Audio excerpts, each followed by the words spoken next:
Hi everyone, this is Governor Gretchen Whitmer. I hope you're all having a great time at the 20th Annual Latino Youth Conference. Everyone deserves a path to success right here in Michigan. That's why I'm always so glad to see young people taking an interest in their future education.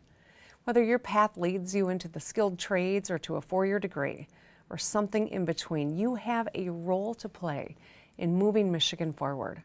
So I hope you'll all take advantage of today's conference and learn more about the different opportunities in front of you. Good morning. Good morning. Oh man, good morning. Oh, you guys got me worried. All right, everybody stand up. Stand up, because she had me worried. I'm not sure if we're awake. All right, look at the person that's sitting or standing right in front of you, wherever that's at, across the table from you. Shake their hand, tell them good morning, good to see them. Do the same thing with the person next to you, both of them.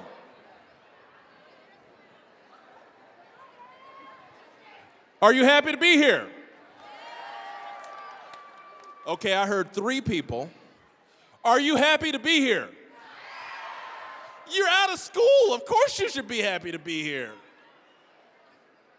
I'm going to try it one more time because I think this side of the room, you guys are actually happy to be here. Is that right? Yeah. Right?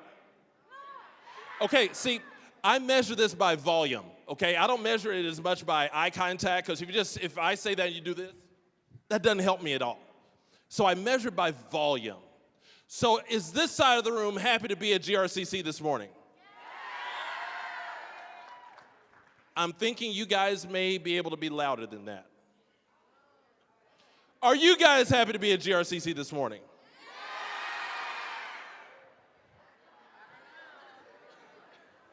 Back there in the back, I'm going to give you your chance all on your own. Are you happy to be here this morning? If you're not, you need to go home. Because we're getting ready to have a good time today. You sit down, you got me worried. I want to welcome you to Grand Rapids Community College. GRCC is actually, most people don't know, GRCC is the oldest community college in the state of Michigan, and in my opinion, the best community college in the country. So welcome to our campus today. I'm glad that you're here because I want to encourage you that while you are here on this campus, while you are here at this youth conference, I want you to take a full advantage of all the sessions that you attend. I want you to take full advantage of who you hear today. The people that you listen to, take advantage. Ask questions if you need to. You are on a college campus, so ask questions. If there are questions you have about something that is presented today, if there are questions you have about college and what this looks like, this life of college, and how not only that you come to college, but as our friends over at the table, how you also get through college. Not just getting to college, but how do you finish?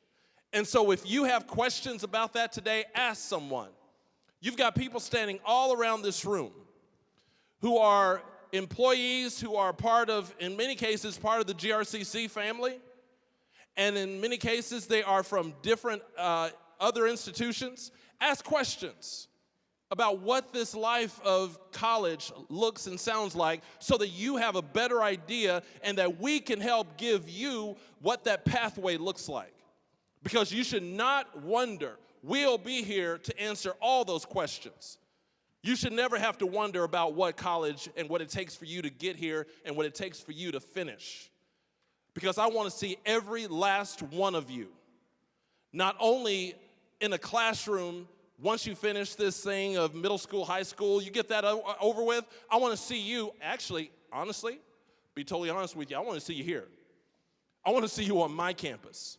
Because I want to see you come here and I want to see you succeed through GRCC and then you get whatever your next is. I see Grand Valley State over there. I know Aquinas and other institutions, Ferris State, Davenport, all of them. But you have that opportunity. Take advantage of that opportunity. Take advantage of today, because you have people who will stand around you who can help give you those answers to that and many other things today. So I'm happy you're at GRCC. I'm happy to see you on a nice, warm, okay, well, maybe not warm, but on a nice day here in Grand Rapids, so that you are here as part of this conference. So welcome to Grand Rapids Community College. Welcome to our campus. I want to introduce to you now the Assistant Superintendent of the Grand Rapids Public Schools. Please make sure you give a big, huge welcome to Dr. Ron Gorman.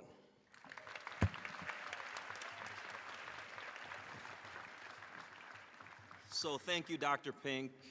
We really appreciate all you do for our community. Many of you do not know that Grand Rapids Community College is actually on spring break this week. So I'd like for all of you to give a nice round of applause for President Dr. Bill Pink and all of his team for spending their spring break with you, because that's how important this is. On behalf of Superintendent Teresa Weatherall-Neal, who is the Superintendent of the Grand Rapids Public Schools and the GRPS Board of Education, I would like to welcome you to the 20th Annual Latino Youth Conference. I would like to thank our friends at Grand Rapids Community College. I already mentioned Dr. Bill Pink, the Bob and Alicia Woodrick Center for Equity and Inclusion, Dr. Afina McNeely-Cobham, and our keynote speaker, Mr. Gabe Salazar. This is a conference that is near and dear to the hearts of the Grand Rapids Public Schools, as we are a proud leader in serving Latino students in the Grand Rapids area. With over 17 of our 52 schools designated as cultural centers, the Grand Rapids Public Schools is committed to ensuring that our students have the necessary skills they need to be successful. Our school district has students from over 80 countries with over 70 different languages spoken. We are a school district proud of its diversity, with 37% or over 5,000 Latino students. That is larger than many students in many districts in this region. Students, 8th grade is a very important year for you. It is your last opportunity to build on the foundational skills that you so need for high school. I know this year has flown by with the double-digit snow days that many of you have had. And probably many of you are wondering why you didn't have a snow day today, because it was very cold and it was difficult getting here. And we know that your 8th grade year is all about having fun as well. But now it is time to regain your focus and get ready for the next important or super important 4 years. The power of dreams is the theme for this conference. So if you haven't begun dreaming big, I need you to begin dreaming big today. I know it sounds like a cliche, but if you can dream it, you can, in fact, do it. Do not let anyone tell you otherwise. I would like to thank all of the students in the region for attending today, and all of the staff members in the region, as well as all the staff members here at Grand Rapids Community College for making this day possible. At this time, I would like to introduce a dear friend and colleague, Sonia M. Hernandez, Educational Specialist and ALAS Coordinator for Grand Rapids Community College.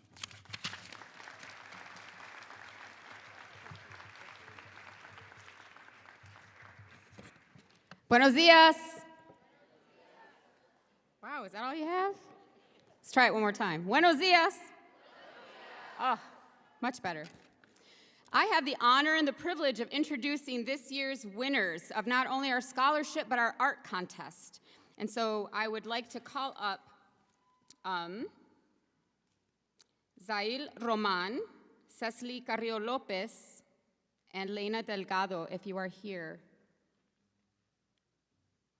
Not here today. So our third place winner, every year we do a different art contest, and that is what is featured on our shirts and our programs. And so if you look on your shirt, on the very bottom, it has the name of the winner.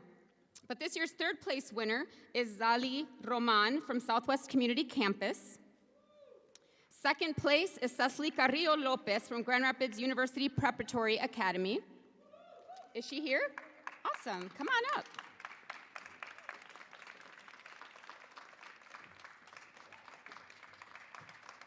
So this is Cecily Carrillo Lopez. Congratulations.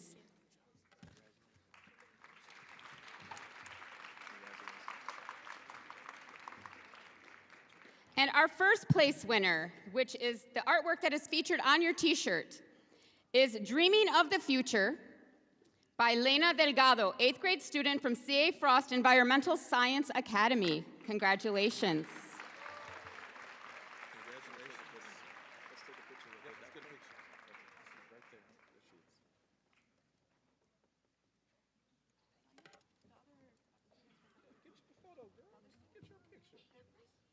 Oh, you are here. So hang on because I'm looking at a picture.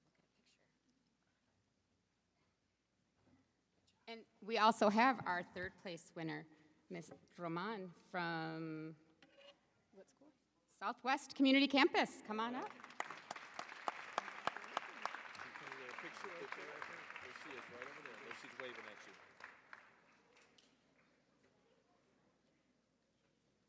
Great, thank you. Let's give them all another round of applause.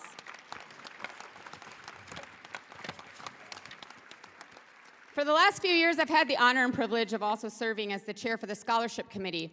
And this has always been a task that I have found to be quite difficult because the caliber of essays that we have to read through to pick only 4 students, 4 seniors from Kent County, it's a lot of time, sometimes tears, but these recipients are more than worthy. And this year's recipients for the Gil Guzman Academic Progress Scholarship are Ms. Rosa Juarez, who is a student at Grand Rapids Covenant House, and Ms. Isabella Carroll from Grand Rapids Catholic Central. Isabella, please join me on stage. Rosa was not able to be here this morning.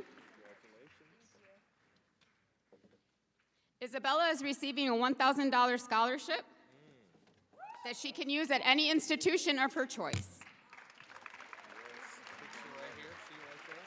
Isabella is a student at Grand Rapids Catholic Central High School and will be graduating this spring. Congratulations, Isabella. We also have 2 scholarship winners under the category of academic achievement, named in honor of Roberto Sainz. Eric Chavarria is a student at Lee High School. He's a 4.0 student. And today we'll be signing with Aquinas College.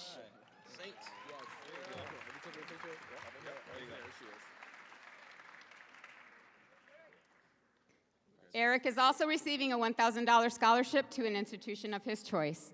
Congratulations, Eric. Miss Sherilyn Divas from Union High School.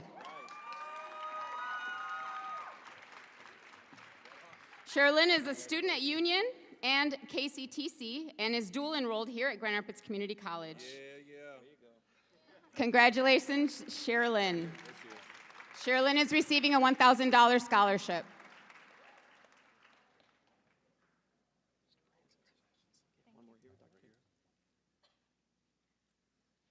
In a matter of a few years, this could be you. So we'd love to have your applications come across our desks in the next 3 to 4 years. Enjoy the rest of your conference.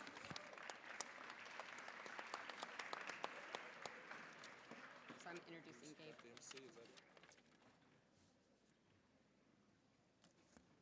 And now,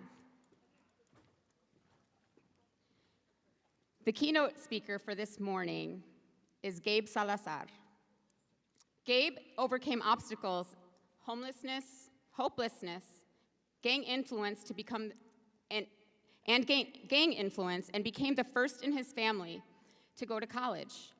And now he travels the world making teenagers laugh and inspiring them with his message of hope and making smart choices.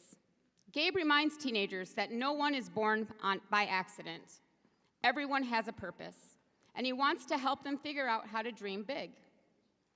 So after many of his keynotes, he finds that there are gang members who turn in their gang rags and kids that turn over their weapons. And once there was a teen mom who was planning suicide, but she changed her mind, saying that she was filled with a renewed purpose to do great things in life for herself and for her son. Ladies and gentlemen, damas y caballeros, let's welcome Gabe Salazar.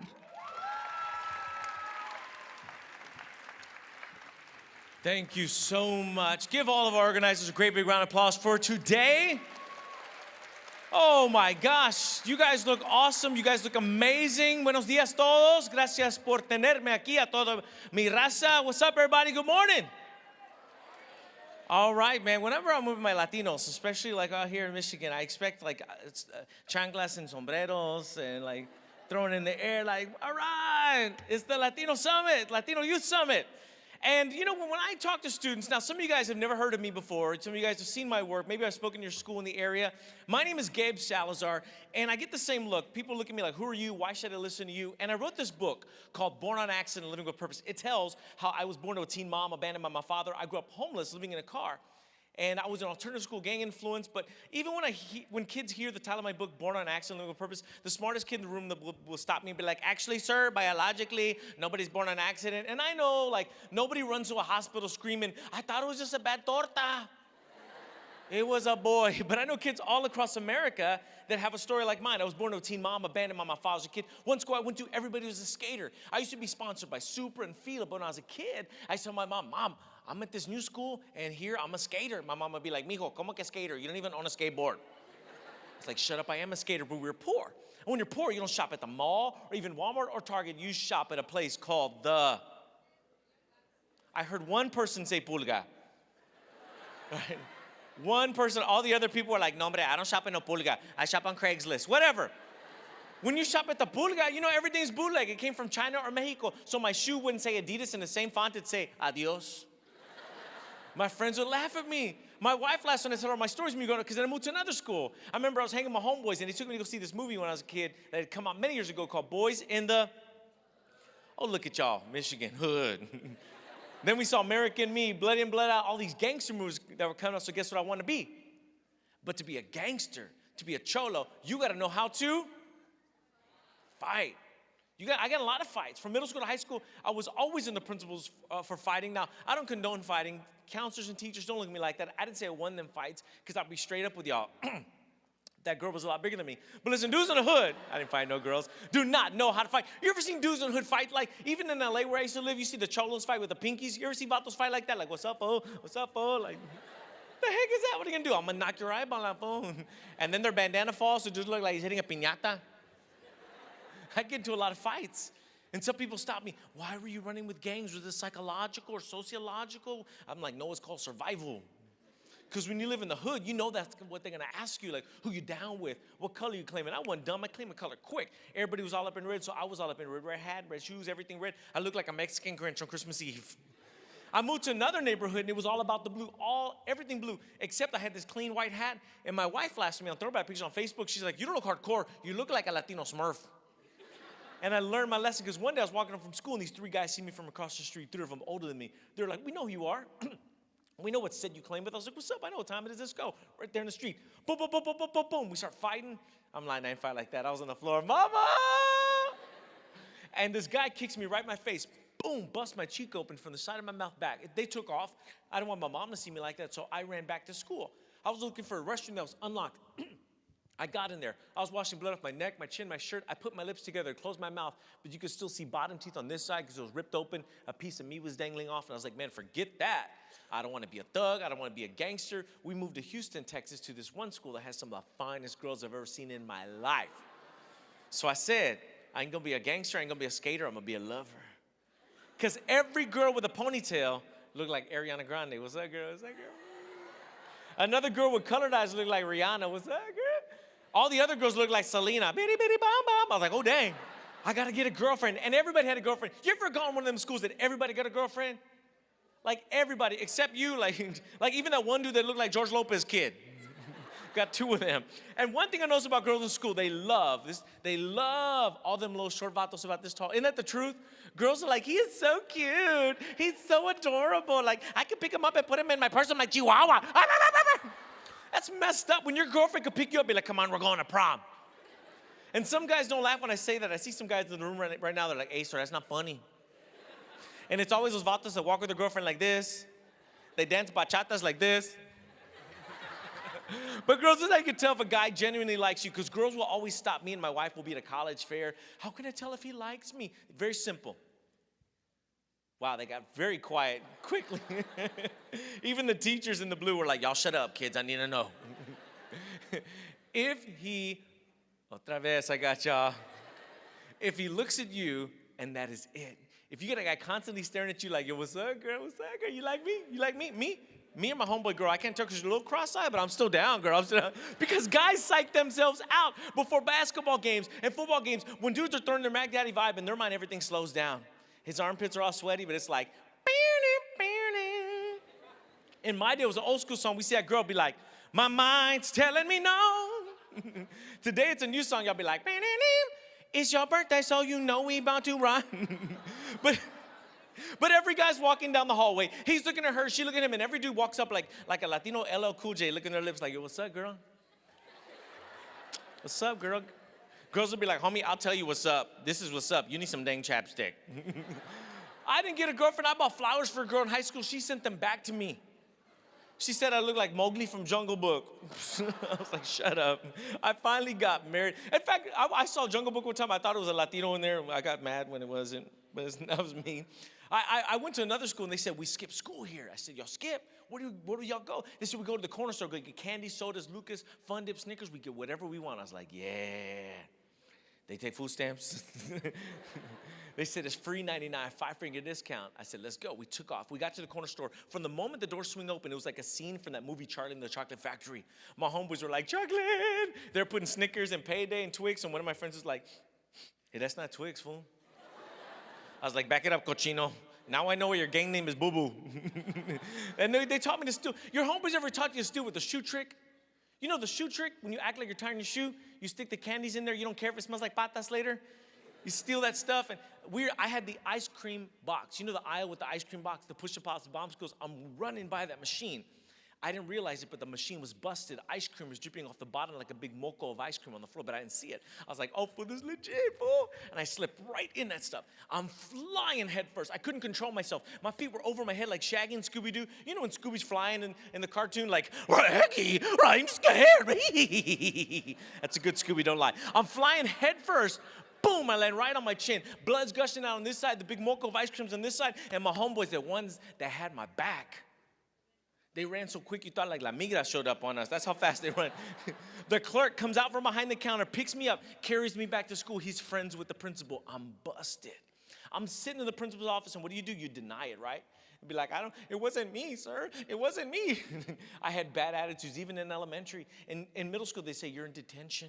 In high school, they say, you're in suspension. I'd be like, suspension? I don't call it suspension. I call it vacation. I'll stay home all day long and watch Liv and Maddie. Don't lie, you used to watch that junk. Until they say the one word that would make every nerve in my body tremble. It would make the ground shake beneath me whenever they say no detention, no suspension. Give me the phone, secretary. I'm just calling his mother. And I switch from being like a hardcore vato to doing the potty that's like, please call my mom, please call my mom. Because my mom's old school. We used to call her the chancla ninja. I'd be dodging chanclas. That chancla had GPS for my butt. I'd be dodging chanclas like 1 chancla, 2 chancla, 3 chancla. 3 chanclas? How many feet you got, woman?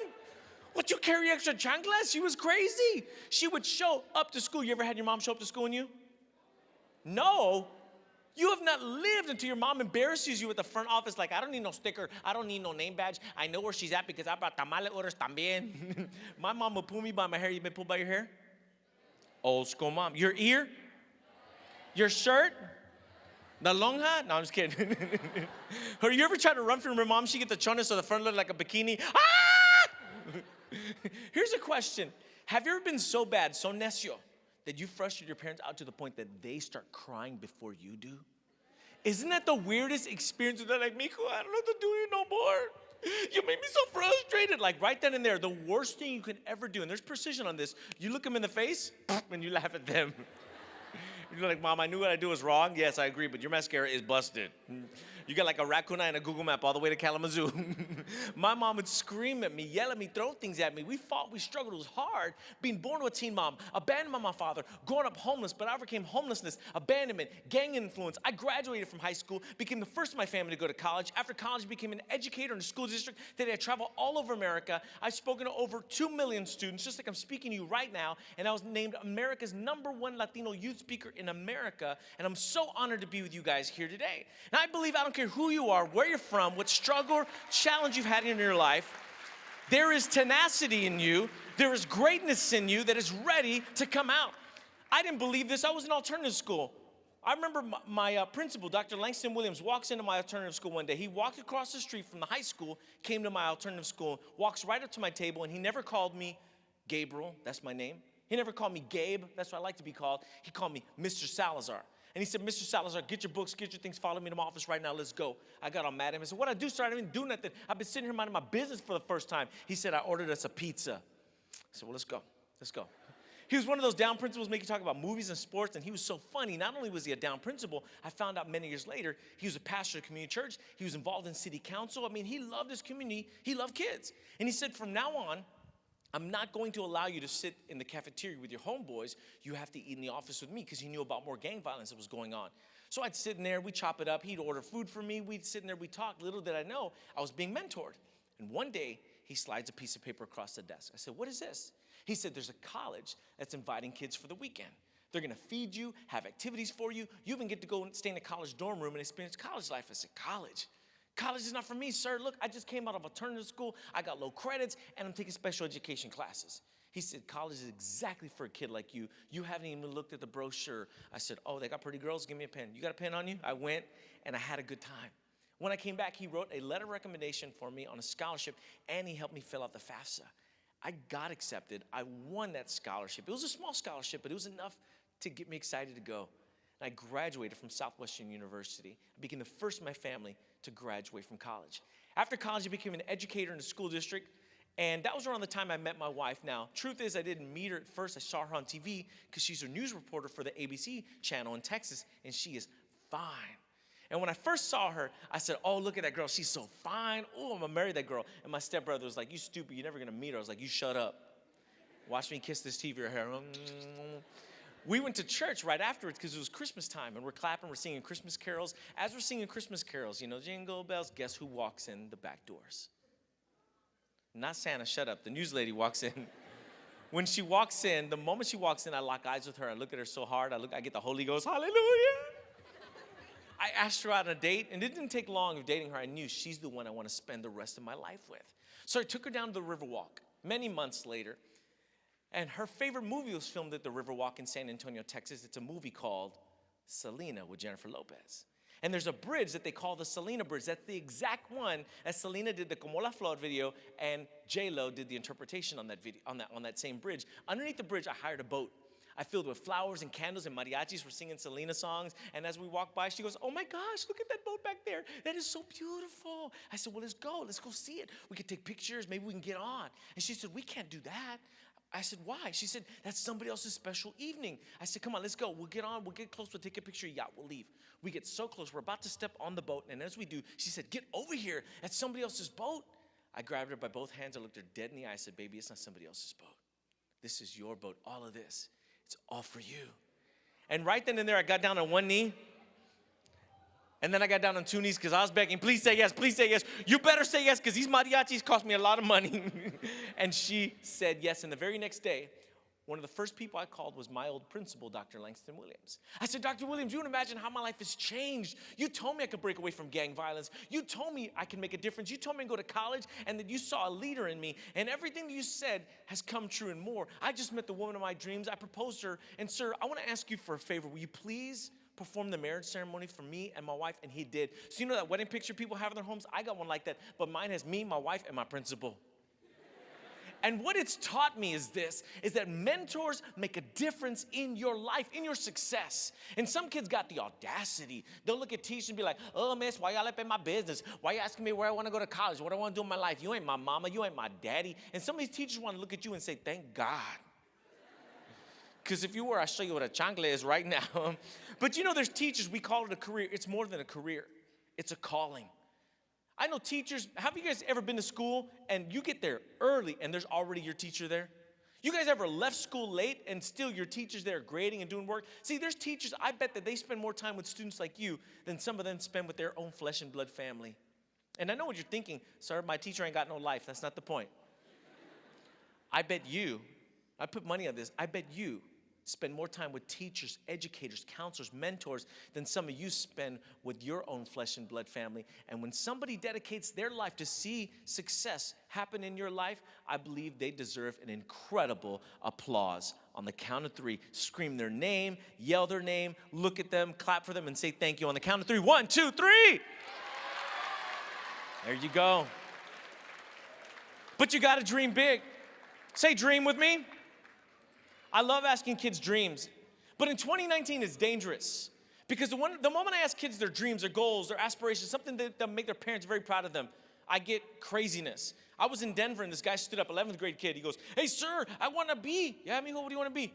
"A dinosaur." I was like, "Nobody want to be? You want to be a dinosaur, bro? Stand up. Let me see your arms." He goes, "Ah." I said, "Fool, that don't sound like a dinosaur. That sounds like Chewbacca." I was in Dallas, Texas, and the dude stood up, 6'6", 300 plus pounds. He said, "I want to be a ninja." And he was messing with me. He was laughing behind his words, and his homeboys were busting up all around him. I said, "You want to be a ninja? You know there's hiding involved, right?" I'm just giving you a heads up. One time I was in an auditorium twice the size of this. Lights were off, spotlights were in my face. It was at Houston, Texas, at a school called Sam Houston High School, big school. I said, "What are your dreams and goals, aspirations? If you could do anything in life, something to make your parents proud of you, what would you love to be?" And I hear, "Teacher, doctor, lawyer." And then this guy yells out, "I want to be a drug dealer." Oh my gosh, who said that? Who said, "Calm down, everybody, calm down." So who said that? And the spotlight goes around this one kid like this. "So you want to be a drug dealer? Give me reasons why. Tell me why you want to be a drug dealer." He says, "In my neighborhood, they get nice cars, clothes, jewelry, respect, ladies." I said, "They get all of that until they end up dead or in jail. And that's where your future's headed if that's your goal in life." I made my way back on stage. I grabbed the mic to try to speak. I couldn't. Because at that point, the back doors of the auditorium opened up. A Houston police officer and the principal walk in with flashlights. Guess who they're looking for? That same kid.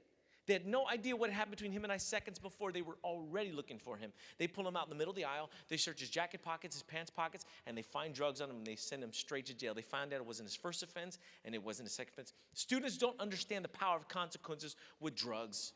And some kids argue with me, drugs make my life better, make my family better, they don't make anybody's life, family, future, community. They destroy families, they destroy communities, they destroy dreams.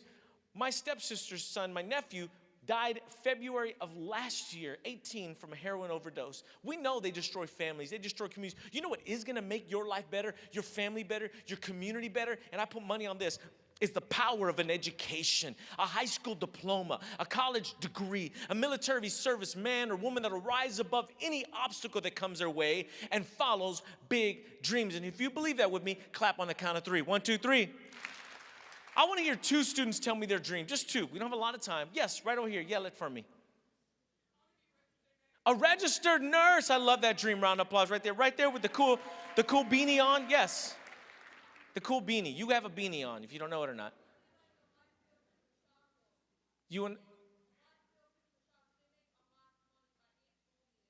I love that. It sounds pretty good. I couldn't hear it specifically, but you sound very passionate about that.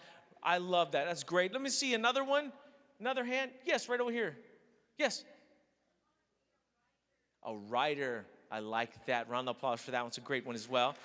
How about one in the back? One in the back, on the way back. No? Yes, right there. The hand that's up right there. Yes.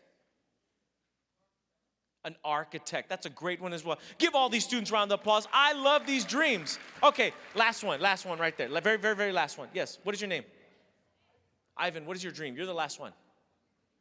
A digital artist. That's very specific and great. Round of applause. STEM, science, technology, engineering, mathematics. I love these dreams. I didn't hear anybody tell me doctor. And what's interesting, and by the way, sharing your dream in 2019 is dangerous because you know and I know, the moment you share your dream with your peers, you put yourself at risk of somebody putting you down. Like somebody will say, "I want to be a teacher," and somebody will be like, "Mira, she ain't got no ace."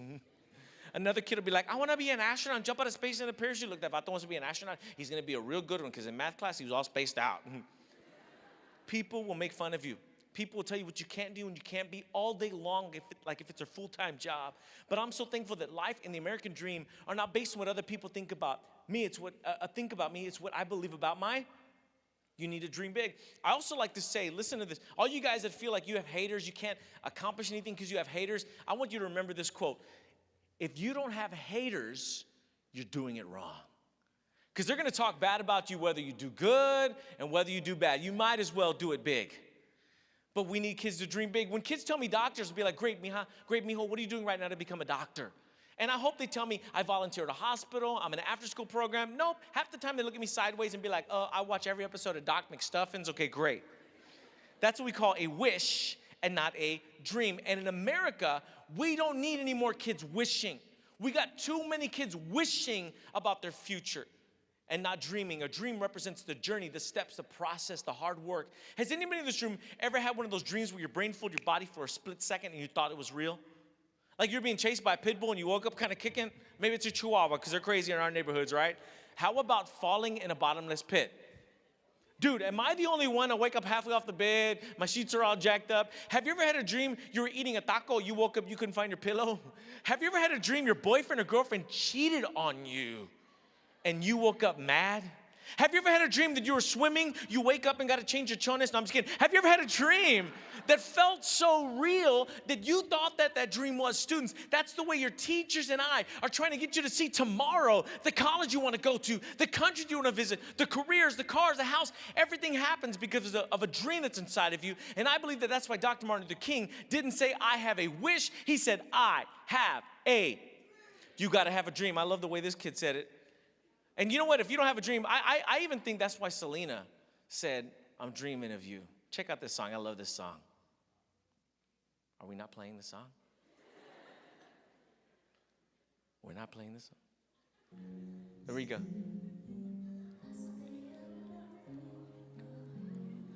We're just going to go to the chorus. Here we go. Don't you just love this song? I love this song. Of me too. We're just going to do this chorus right here. We go. Here. Say it together with me. Dreaming. You can do it. Come on. Oh, y'all are scared. I see some fellas. Knowing the words too. Ivan, I see you, bro. I see it. I got 2 more minutes. I see you. Bring it down right here. Oh, you guys didn't want to do that, but you got to dream big. And some kids tell me, Gabe, I don't know how to dream. I don't know what I want to do in life. I don't know what I want to accomplish. I don't know how to make choices. I love to say this quote, you can make your choices, but your choices will make you. You can make your choices, but your choices will make you. And a lot of kids, especially in 8th grade, say, Gabe, I don't know how to make no choices. I'm in 8th grade. You're a liar is what you are. Because if there's anything you know how to make, from the moment you wake up, you make choices. You make choices between Fruit Loops and Lucky Charms this morning. Cocoa Puffs and Captain Crunch, Nike or Adidas, Xbox or PlayStation, East Coast or West Coast, Biggie or Tupac, LeBron or Jordan, Drake or Kanye, Beyonce or Selena, Fluffy or George Lopez, Chivas or Americas, Barcelona or Real Madrid, Messi or Ronaldo, tacos or tortas, menudo or pozole, dropping out or graduating, doing drugs or saying no, being a bully or being a hero. Okay, somebody's more excited about tacos over here, like, tacos! But you guys know how to make good choices, and if I can make good choices, I know that you can do even greater. Guys, I'm so honored to have a chance to speak to you guys. You guys have been awesome. I'll have a breakout session in just a little bit, so I hope you get to join mine. There's going to be a lot of great breakout sessions going on, so enjoy all of them. Guys, on behalf of my wife and I believe in you guys. I'm so honored to meet you. Visit my podcast, Born on Acts, Unlimited Purpose, on Spotify, iTunes, Google Play, RSS feed, and please check out my Instagram at Gabe Speaker. I love to follow back. Love to hear back from you. God bless you. Have a great day. Thank you, guys.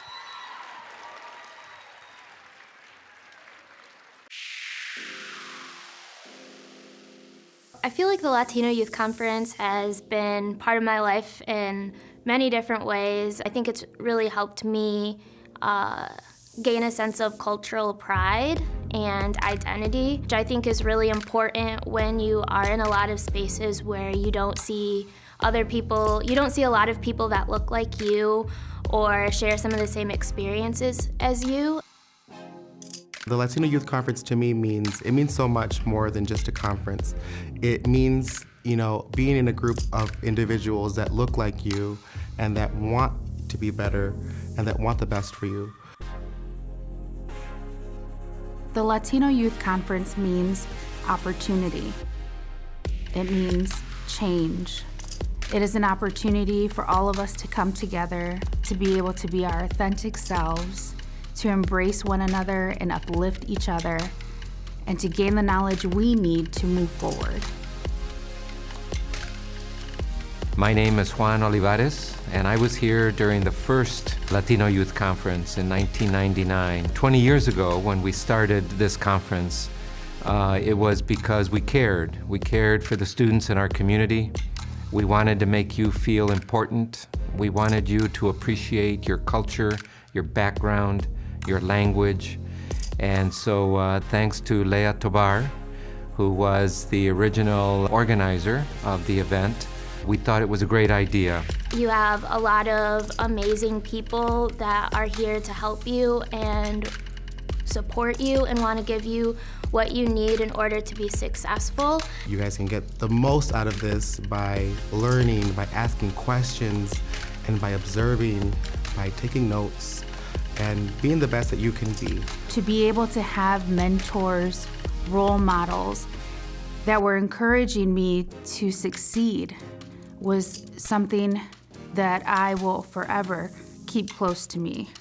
Remember that being bilingual is very important.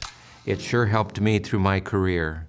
So don't lose your Spanish language. It's very important.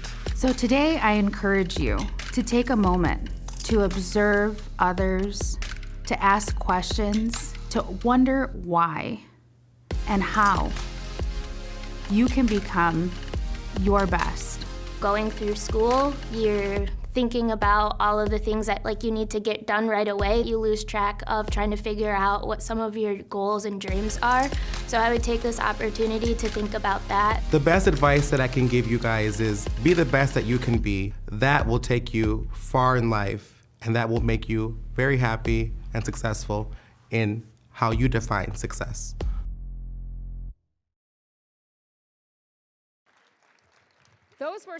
Those were young adults, and Dr. Juan Olivares, those were young adults that came here as 8th graders that are now adults in our community and doing great things. And one of them is here today, Javier Cervantes, who works with GRPS.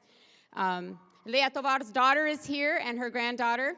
Leah Tovar was the originator of this conference. Let's give Leah a round of applause.